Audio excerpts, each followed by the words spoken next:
चेहरे पे के पीछे चेहरा, चेहरे के पीछे चेहरा, न जाने लोग कितने चेहरों के लिए साथ घूम रहे हैं। मैं आज तक अपने एक ही चेहरे के साथ रहा। जो चेहरा घर पे रहा वही बाहर रहा। जो बात कह दी उस पर टिक गया।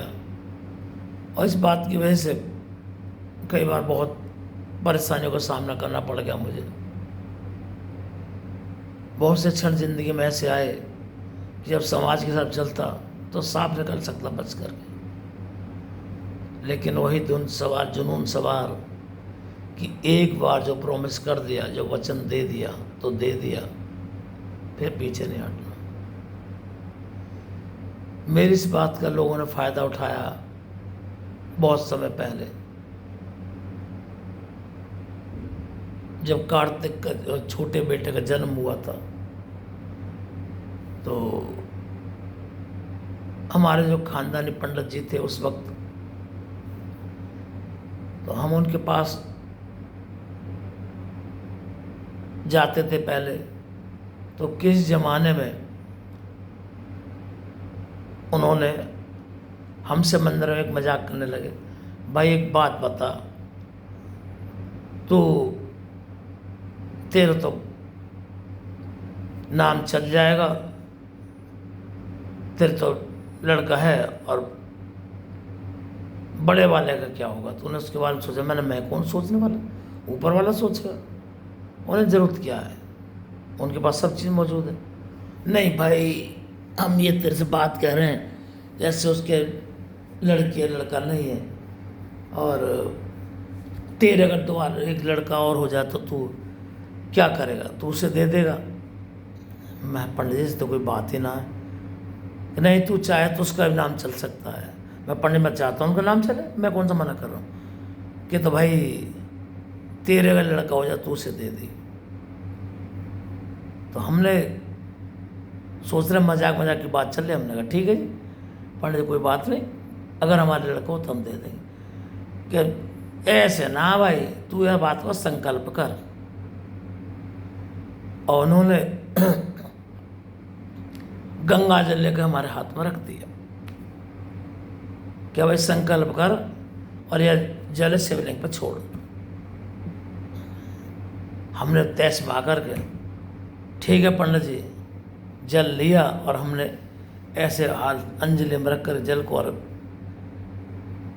शिवलिंग पर अर्पित कर दिया कि भगवान, अगर हमारे दूसरा लड़का होता है तो हम ये अपने बड़े वाले को दे देंगे, लेकिन इसमें एक शर्त होगी, अगर वो लेने उसे हॉस्पिटल आ गए तभी हम उन्हें देंगे, और अगर हम उस लड़के उसको औलाद को लेकर घर पहुंच गए अपने, तब हम उन्हें किसी कीमत पर नहीं देंगे। पंडित सुनना है ना आपसे? हाँ हाँ हाँ, ये बात हो गई।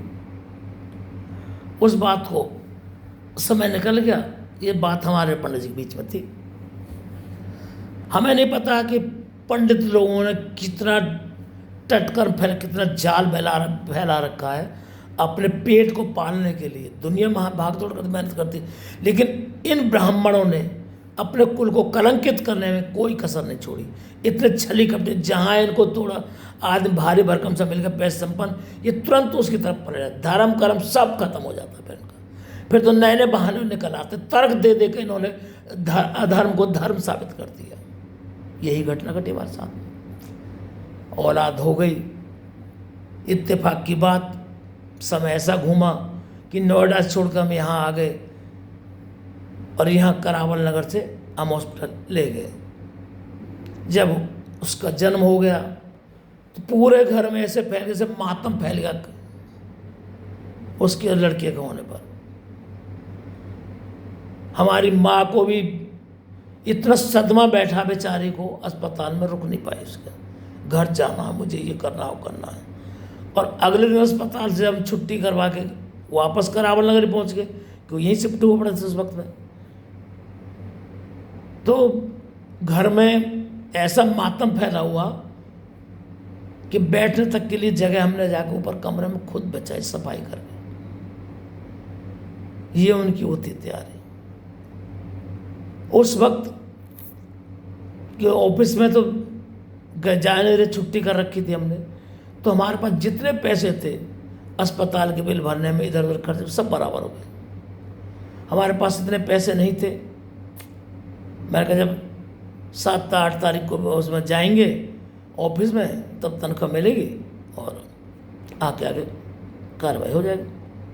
मैं परिवार में तो हैं, जो लोग हमारा मजाक उड़ाता है उनकी आंखें खोलना चाहता हूँ इस वीडियो में।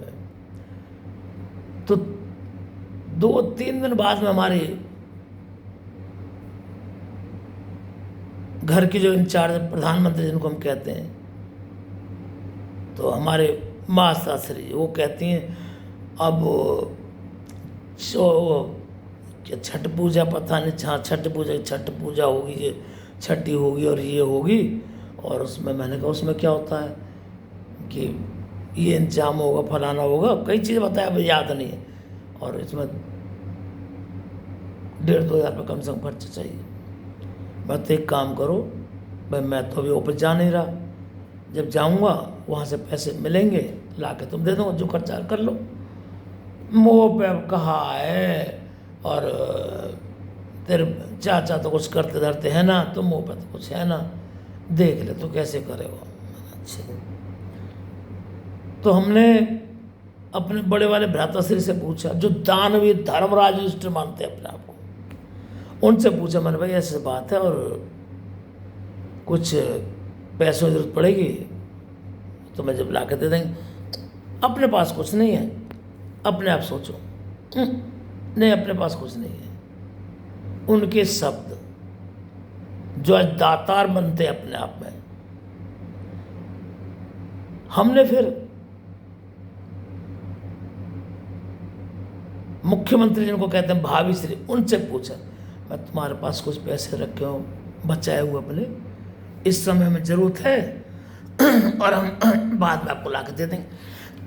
वैसा मेरे पास कहाँ है, 150 रुपये होते हैं मेरे पास, देख लो जरूरत है तो। मैं 150 रुपये, ये 2,000 रुपये चाहिए मुझे। साहब मुकर गए जी, हम हो गए मजबूर। मैडम से जिक्र किया तो उन्होंने अपने घर जाने का सुझाव दे दिया कि मम्मी के पास चले जाओ, तुम वहाँ तो चले जाओ। हम मजबूर होकर के वहाँ ससुराल पहुँच गए और उन्हें बताया भी ऐसे बात है। उन्होंने हमें चुपचाप उस वक्त 2,000 रुपये पकड़ा दी कि ये ले जाओ और अपना काम करो। हम वो 2,000 रुपये लेके घर पहुंचे और ले जाकर अपनी बुढ़िया को दे दिए कि ये लो, जो करना छठ पूजा में करो। ठीक है जी। अब छठ पूजा और सब हो गई, अब आप नामकरण टाइम है। तो हमने बड़े वालों से कहा, मैंने एक काम करना भाई, तुम कर्नाटक में जाते हो, उस समय बहन जी हमारी पहाड़गंज में, मैंने तुम्हें एक काम करना भाई, वहाँ से उसको लिवा लाना और शाम को आते समय कर, जिसका काम वो अपने आप करे, मैं नहीं जा रहा वहाँ पर, अपने आप जाना। सुन के बड़ा अजीब सा लगा। मैंने यार ये वहीं जाता और मंजू वहाँ से कितनी दूर में, फ़ोन कर दे वो आ जाएगा, शाम को लेता है सब ना जी, मतलब साहब मारा मुकर के बंदा। अब भैया हम खुद ही गए फिर लिवाने के लिए, और वहाँ से उसको लिवा के लाए। तो जब 9 जनवरी 2002 को पंडित जी को बुलाया गया, नामकरण वगैरह हुआ, उन्होंने नामकरण वगैरह कर दिया। उसका नाम रखा है कमल। नाम रखवा करके कथा हुई, नाम हुआ, तो हम ऊपर बैठे जहाँ कमरे में डेरा पड़ा हुआ था अपना, तो हमें नीचे बुलाया गया, आवाज़ लगाकर हम पहुँचे नीचे बैठक में। वहाँ वही पंडित जी बैठे हुए, कथा के बाद फ्री होकर के, और 3-4 पड़ोसी और बैठे और हमारे पिताश्री अखबार पढ़ने में बिजी है। तो पंडित कहने, हाँ भाई अब बोल, अब कहाँ कह रहे तू। अब मैंने पंडित बोलो क्या बात है, कि अब तेने कछु बात कही, अब वह पूरी कर अपनी। मैं कौन सी बात कही पंडित जी मैंने? कहते हैं एक संकल्प करो पंडित जी मैं सोचने लग गया कि यार मैंने दीपक का जब जन्म हुआ था तो नोएडा में थे, पंडित जी को हमको दक्षिणा तो वगैरह दे नहीं पाए, तो मैं सच बात कर, तो पंडित जी चलो आपकी दक्षिणा मिलेगी। ना रहते ना कछु और बात कही। मैंने पंडित जी कौन सी हमें याद नहीं, हम उस संकल्प को भूल गए बिल्कुल ही। तो अब कहने लगे तेने मंदिर में एक संकल्प करे, गंगा जल लेके याद कर। हमें तुरंत तो बात याद आ गई। हाँ मैं पंडित संकल्प किया हमने, और तो इसमें बताओ कि अब तू अपने संकल्प पूरा। मैंने पंडित जी मेरे संकल्प साथ पूरा संकल्प नहीं सुना आपने, क्या कहा था मैंने? मैं अगर लड़का हुआ और ये अस्पताल में ही आ गए उसे लेने तो ही मैं दूंगा इन्हें, अगर मैं घर वापस लेके आ गया तो मैं नहीं दूंगा, फिर नहीं दूंगा बिल्कुल भी। अरे तू यार बात है छोड़, तू अपने संकल्प बात कर, तेने कही ना कही।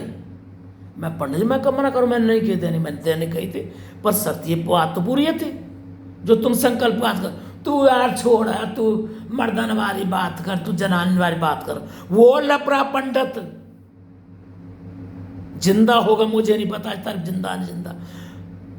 उसने मुझसे बहस करी और 4 बंदे उस बहस को सुन रहे हैं। किसी ने कहा पंडित जो तुम बकबक कर रहे हो, बकवास कर रहे हो यहाँ पर बैठ कर, उसकी पूरी शब्द क्यों नहीं सुन रहे थे? वो सारे उनके खरीदे पिल्ले थे, गुलाम थे, उस गृह मंत्री के गुलाम थे, वो सारे के सारे गुलाम थे जो मुझे बेवकूफ साबित कर मेरी शब्दों के मुझे शब्दों में फांस रहे थे। अरे रहने दे भैया, तू पुरबनी लड़ेगी तो तुम जा, रहने दे भैया जा, ये संकल्प करना ये करना ये मर्दों के काम है, बाल कर काम ना है। उस पंडित ने मुझे चने के पेड़ पर चढ़ा दिया और गुस्से में आकर के मैंने उससे बोला ठीक है पंडित जी यही बात है, तो मैंने दे दिया, जाओ। अरे तू रहने दे, वो मारेगी और तू लड़ेगी, जा वो जा भैया जा, छोड़ इन बातन ने। वो हरामी पंडित जिंदा होगा, सड़ेगा अपने कर्मों के दर्द जैसे मुझे बेवकूफ बना, और उसमें वो जो सारे मौजूद थे वो भी अपने कर्मों को दंड भुगतेंगे जिन्होंने मुझे बेवकूफ साबित बना दिया। तो उस वक्त जोश में आकर के मैंने ठीक है, मैं गया ऊपर। अब पीछे पीछे वो आगे लपरो जिन पे 2000 रुपये उस दिन मांगे थे उन पे नहीं 2000 रुपये, वो आई ऊपर। मैं गया उठाकर, उसे क्या पता कि ऊपर घटना क्या घट रही, वो तो मैडम तो ऊपर बैठी हुई थी लेकर उसे गोद में। तो जैसे पहुँचे ऊपर आई पीछे पीछे, मैंने उठाकर उनकी गोद में से, मैडम गोद में से उठाकर उस औलाद को और उनको दे दिया। मैं भाई ये लो, और आज से तुम्हारा हुआ। झट उन्होंने गोद, मुख्यमंत्री गोद में साथ तुरंत कहने लगी बेटा देख चाची चाचा, वो इतनी सीधी सती सावित्री जो बनती थी अपने आप में, एकदम लेने के साथ उसे कहने लगी देख बेटा तेरे चाची चाचा। अब मैडम ने जब ये सुना ये शब्द, उसे पता नहीं चला क्या लंका लुट गई। हमने अपने आप को कैसे तैसे कंट्रोल किया। थोड़ी देर बाद में हमने कहा भाई एक काम कर, अब चलते हैं यहाँ से, जो काम घटना होनी है घट चुकी है, हम नोएडा चलते हैं। कुछ नहीं बोली, चुपचाप कर ठीक है चलो। बच्चों को तैयार किया तो क्या कहने अभी कुछ दिन रुक जाती, बाद में जब चली जाइए तो कहने नहीं दीदी अब हमारा जो काम था हो चुका, हम चल रहे हैं वैसे। किसी ने एक शब्द आगे नहीं बोला और हम वहाँ से अपने बालकों को लेकर चल दिए, लुटे पिटे। हम लुटने पिटने गए थे, चले आए वहाँ से लुट करके। 2-3 महीने बाद में उन्होंने फिर जोरदार पार्टी फंक्शन किया। जिनके पास उस समय मुझे देने के लिए 2000 रुपये नहीं थे,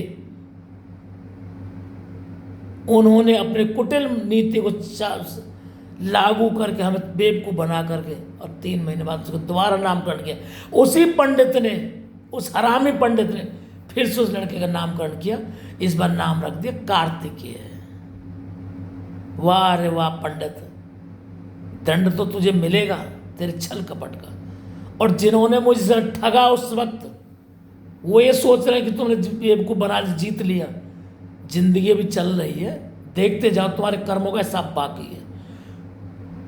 उस औलाद को देना हुआ और मैं पक्का उनका दुश्मन बन गया। मैंने अपने दुश्मन को सर्प को, नाग को दूध पिलाया और उस नाग ने मुझे डस लिया।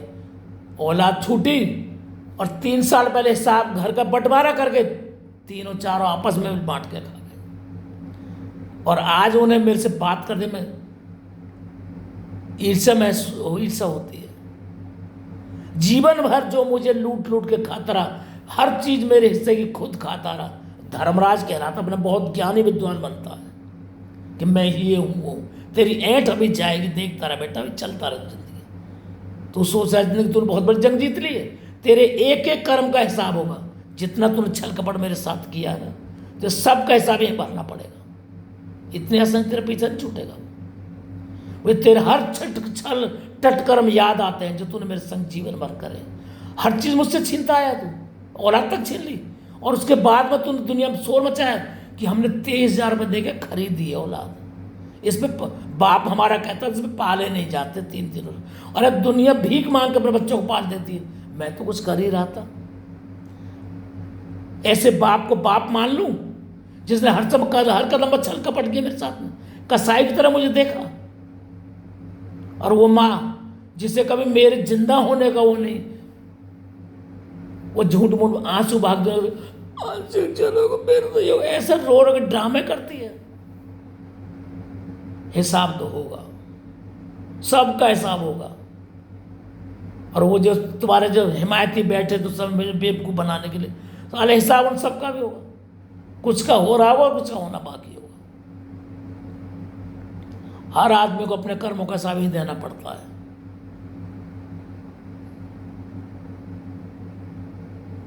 और 22-23 साल पुरानी घटना को याद कर तो कैसे इन लोगों ने मुझे बेवकूफ बनाया था।